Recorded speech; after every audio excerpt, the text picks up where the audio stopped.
Welcome everybody to a channel update.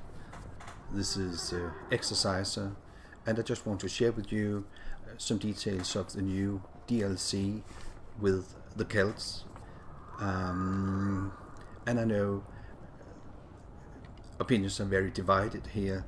There are some that like the idea of having a lot of DLCs and they want to pay for them, but there are thousands of others that think the DLCs are coming too often and they are too expensive, or they should all have been included in the game more or less, and then you could buy a new campaign part instead, like Caesar in Gaul or Hannibal at the Gates, or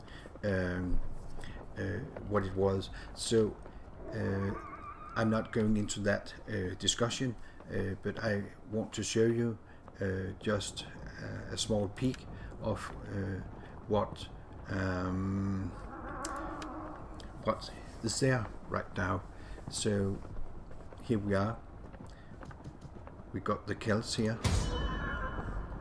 So we got the Abdanians, the Picts, and the Caledonians. Cool dog. I like big dogs, and I mean I like very big dogs. I had two Great Danes myself and an Irish Wolfhound. So this is actually not a big dog compared to them, but yeah, awesome dogs. Let's have a look at the first again.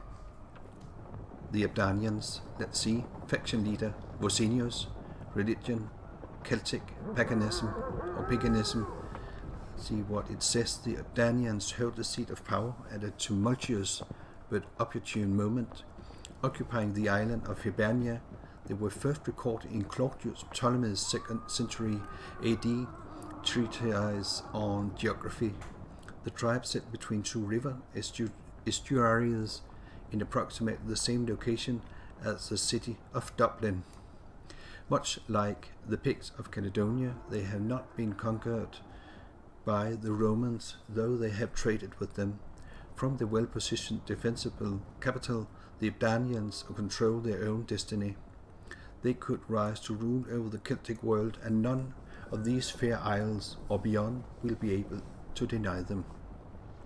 The Danes were in Dublin, as I guess you know. We had a very strong we were very strong in that area down back to the Viking Age. Let's have a look here. Cultural trade, swept spoils. These lands will be liberated, one turf at a time. Minus 15% movement speed reduction in raiding stands, faction-wide. Interesting. Raiding income in neutral territory, plus 200%.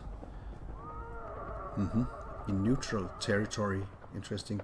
Raiding income in enemy territory, also plus 200%. All units have guerrilla deployment, all armies. Well, interesting trades.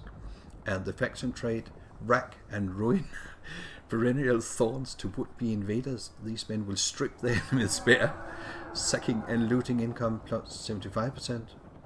Income plus 100 for every 10% damage caused to settlements during a battle. Well.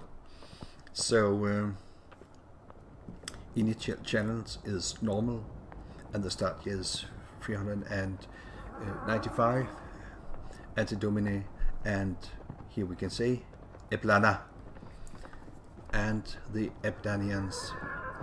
Let's go to the Picts. Faction leader Anticombogius. Religion Celtic paganism. Let's see. The Picts are resolute defenders of the homeland, which lies at the far north of Britannia. The Romans tried for many years to bring them under control, even building walls to control the passage of and trade between imperial subjects and the savage Northmen. Later, as part of the ill-fated Great Conspiracy of AD 367 to 368, when barbarians raids coordinated with the desertion of much of the Roman garrison at Hadrian's Wall, the Picts almost succeeded in wresting power from the empire.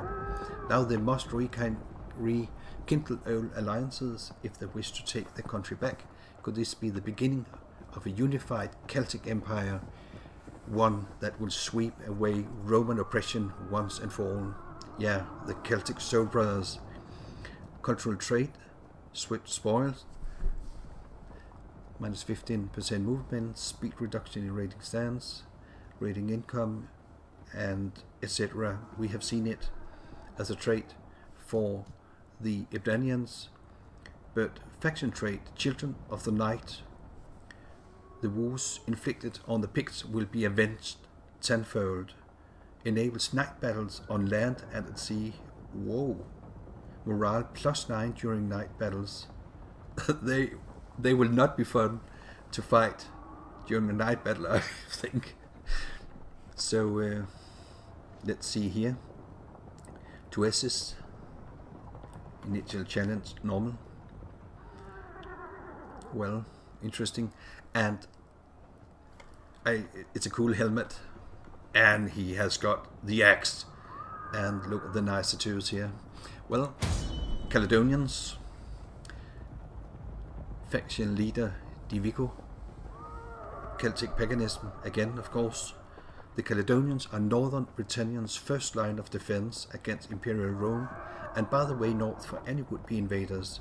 Although their true heritage has been much debated, they are believed to be an amalgamation of Pictish tribes, those fleeing the Roman advance, surviving mostly in a series of hill forts and farms stretching across the highlands of Scotland.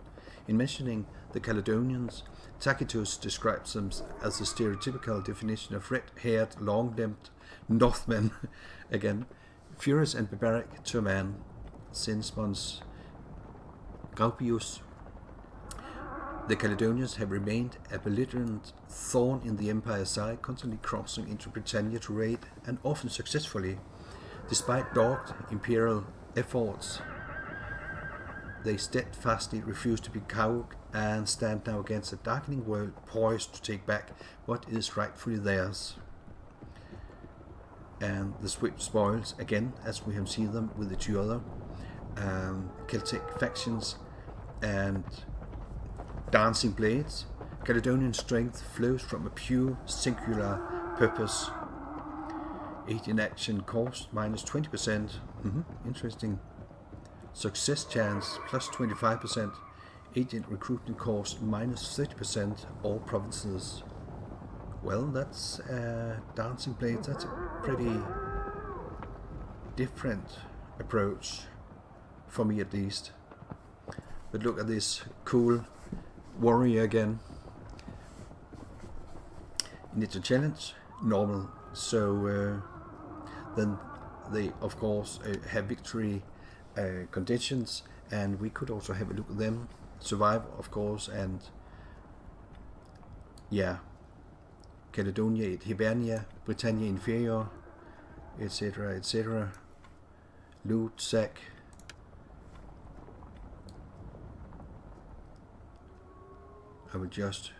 You can just pause the video and have a look yourself here.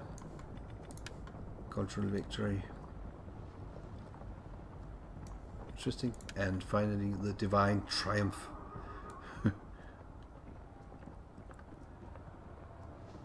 Yeah, and let's do the same for these good people. Yep. Scansa. What the Interesting.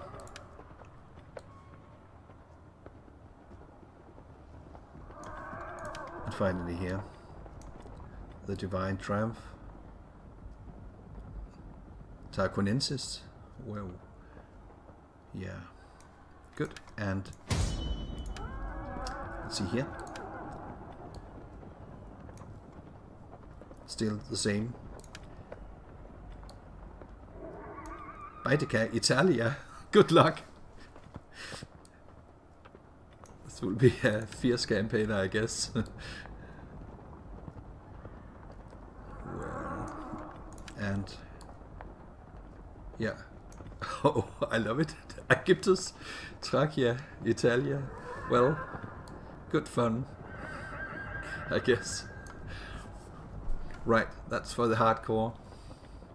So that's it. I just wanted to share with you these new traits of the game, and I'm going to record the next episode with the Burgundians here. That will be uploaded not tomorrow actually. No, yes, it will be tomorrow. And I also bought the new DLC, the Blood and Burning DLC. So you might see more blood and burning guts and limbs being spread over the battlefield. I don't know. Let's see. So watch that if you want to. I hope very much to see more of these nasty details of the Total War series. But thanks for watching my video again. It was just a small channel update. I hope I haven't upset you too much about the Celts that I know so many hate because of the DLC policy of Sega and Creative Assembly. But well, I have it, and now you could see with your own eyes what is it about. So see you, bye.